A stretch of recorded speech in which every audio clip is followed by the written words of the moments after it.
a nossa aula de Geografia sobre o capítulo 4 dos recursos naturais brasileiros e a industrialização. Nós vimos na aula passada os escudos cristalinos, os principais minerais, né? O ferro, o manganês, a bauxita, e hoje nós vamos ver a formação das bacias sedimentares que encontra aí no seu livro de Geografia. As bacias sedimentares, elas resultam de acúmulo de sedimentos proveniente do desgaste de rochas, de organismos vegetais, animais ou de camadas de lavas vulcânicas solidificadas. Elas podem conter grande quantidade de matéria fossilizada em suas camadas. Nessas estruturas das bacias sedimentares se formam importantes recursos minerais energéticos, como o petróleo, o gás natural e o carvão mineral, né? A estrutura geológica brasileira, ela é constituída predominantemente por bacias sedimentares, que foram formadas ao longo dos bilhões e bilhões e milhares de anos de desenvolvimento do solo brasileiro, desde a formação até chegar à atualidade. E as bacias sedimentares recorrem 64% do território brasileiro. Nas bacias sedimentares, como já foi falado, nós podemos encontrar o carvão mineral, o petróleo e o gás natural. Vamos ver o carvão mineral, está aí no seu livro, lá na parte das bacias sedimentares. É um minério não renovável. Lembra que na última aula nós estudamos os recursos naturais renováveis e os recursos naturais não renováveis. O carvão mineral é um recurso não renovável, porque ele é extraído da natureza por meio da mineração. E os que são extraídos por meio da mineração não são renováveis. Ele é um combustível fóssil que foi formado há cerca de milhões de anos por alguns acúmulos de sedimentos e também pela decomposição de alguns seres vivos. E foi utilizado bastante na primeira revolução industrial, que aconteceu nos séculos passados. Esse minério possui uma coloração preta ou marrom, constituído por átomos de carbono e magnético, bem calorífico, né? Aonde também ele é considerado um mineral energético, que pode produzir energia do carvão mineral, né? Ele, na categoria de combustíveis fósseis, né? Nós já vimos, ele é o que possui a maior reserva do mundo, o carvão mineral. Em todo o mundo ele está presente e ele tem uma grande quantidade. No planeta, os maiores produtores de carvão são, olhem bem, a Rússia, Estados Unidos, China, Canadá, isso presentes na Europa, na África, entre outros. São os maiores produtores, já que esse combustível fóssil tem uma grande camada, uma grande reserva no mundo todo. Então, da formação das bacias sedimentares, nas formações dos combustíveis fósseis, nós temos o carvão mineral, que tem uma grande camada no mundo. Você também pode ler bem aí no seu livro, né? Porque ele é até dividido em 4 etapas, para passar a atividade e perguntar. Leia aí e encontre essas 4 variações do carvão, né? O minério em questão, carvão, se formou há cerca de milhares de anos. O processo de formação desse mineral aconteceu a partir de troncos, raízes, galhos e folhas de árvores gigantescas.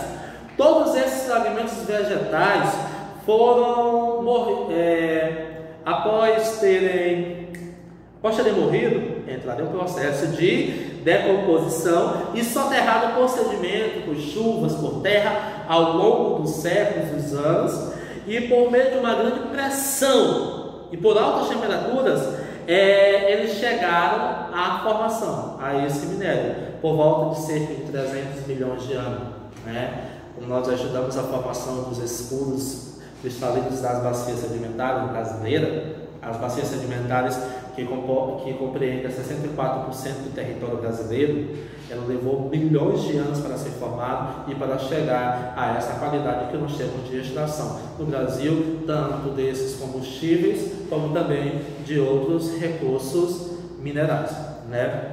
A etapa de formação desse minério ocorre principalmente com a constituição da tufa. Escuta bem esses nomes. Lembre, as etapas de formação desse minério ocorreram primeiramente com a formação da tufa, depois do lignítio, depois do carvão betuminoso e o antrácito. Esses que eu perguntei ainda agora, para vocês procurarem no livro.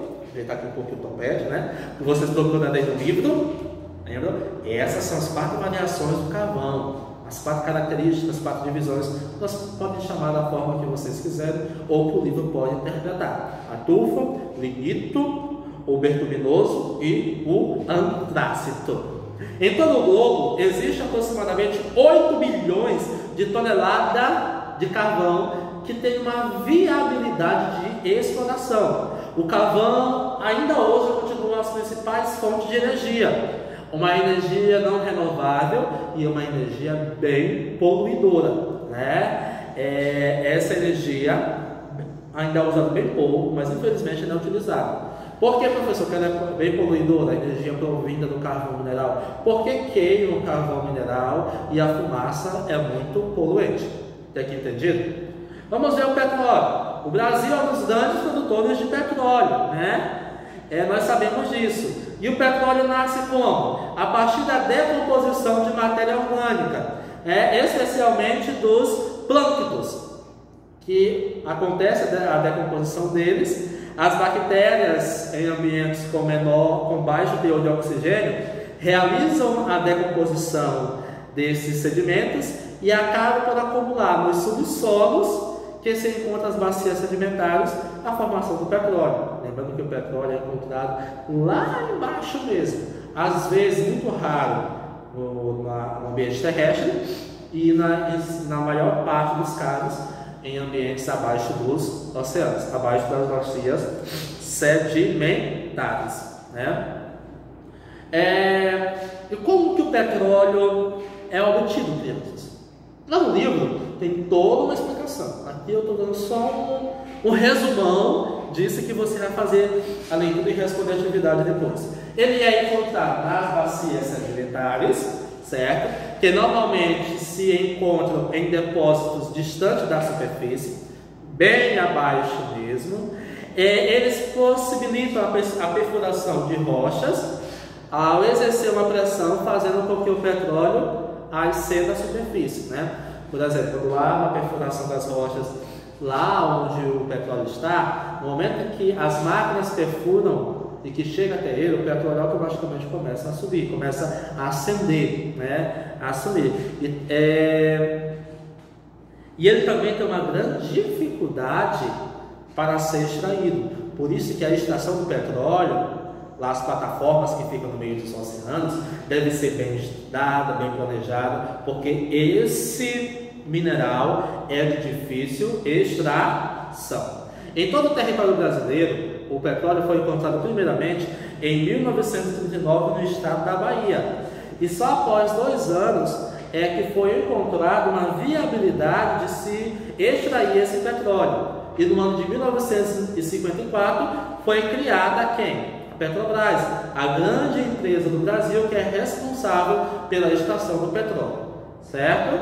E em 2006 a Petrobras anunciou a existência do pré-sal no Brasil. O que é o pré-sal? É uma grande camada de petróleo que foi achada abaixo das camadas de sal do oceano. Então, pré-sal, que está antes do sal, e é uma das grandes riquezas do Brasil. Então, como é feito o processo de extração do petróleo? Ele é feito em 3 etapas. A prospecção, que é a localização dos depósitos, localiza onde está. A perfuração, né? Lá onde foi encontrado, há uma análise da viabilidade de perfurar aquela região, e depois a extração, que é a perfuração, onde começa a recolher o petróleo das regiões das bacias sedimentares. E para que serve o petróleo? Ele é essencial para a manutenção da sociedade. Hoje nós necessitamos do petróleo em várias coisas, em várias áreas da nossa sociedade. Ele é a matéria-prima para a criação de plástico, de borrachas, de tintas, de solventes, produtos cosméticos e muitas outras coisas, né? E o que são os derivados do petróleo? Segundo a ANP, professor, que é a ANP, Agência Nacional de Petróleo, nós temos alguns objetos que podem, alguns materiais, gases que podem ser obtidos a partir do petróleo. Por exemplo, agora bem pelo horário, sua mãe já deve ter preparado o café da manhã, ou está preparando o almoço, ela está utilizando o fogão, e o fogão é abastecido pelo gás de cozinha, que é oriundo do petróleo. Seu pai ou sua mãe deve ter saído para o serviço, no seu carro ou na sua moto, utilizou a gasolina ou óleo diesel, que é proveniente do petróleo, são derivados do petróleo. A querosene que nossos avós utilizavam antigamente quando não tinha energia elétrica é derivação do petróleo. Tudo ok? Então, gente, olha, como eu falei, o petróleo também é uma fonte de energia não renovável, porque a queima do petróleo, a fumaça dele, ela é muito poluidora, assim como a queima do carvão mineral. Muitas indústrias utilizam o carvão mineral e o petróleo. E com a extração desses dois, acontecem muitos impactos para a natureza, poluição. Aonde eles são extraídos, por exemplo, o petróleo, quando entra em contato com a água do mar, há uma grande poluição, porque ele não se mistura com a água, mas ele fica flutuando na água e impede a entrada de luz solar e oxigênio para os seres vivos que habitam aquela água. E ali há uma grande mortandade. Assim como a queima do carvão mineral, que pode ocasionar a questão das chuvas ácidas, que carregam as nuvens de acidez e acaba acontecendo essas chuvas ácidas, que é um fenômeno atmosférico que acontece em países onde há um nível muito grande de industrialização. E a chuva ácida, como você já conhece, ela consegue corromper estátuas de ferro, a natureza, ela mata algumas regiões de árvores e destrói muitos monumentos públicos, né, dessas cidades onde pode acontecer. Gente, eu espero ter tirado as dúvidas, espero ter esclarecido. Estou com saudade realmente de estar em sala de aula com vocês, mas é necessário vivermos esse momento em casa. Logo, logo, em nome de Jesus, estaremos juntos. E esse vírus que assola a nossa sociedade já vai estar controlado. Fiquem em paz, fiquem em casa, estudem, e agora nós vamos fazer a atividade final do capítulo. Até mais!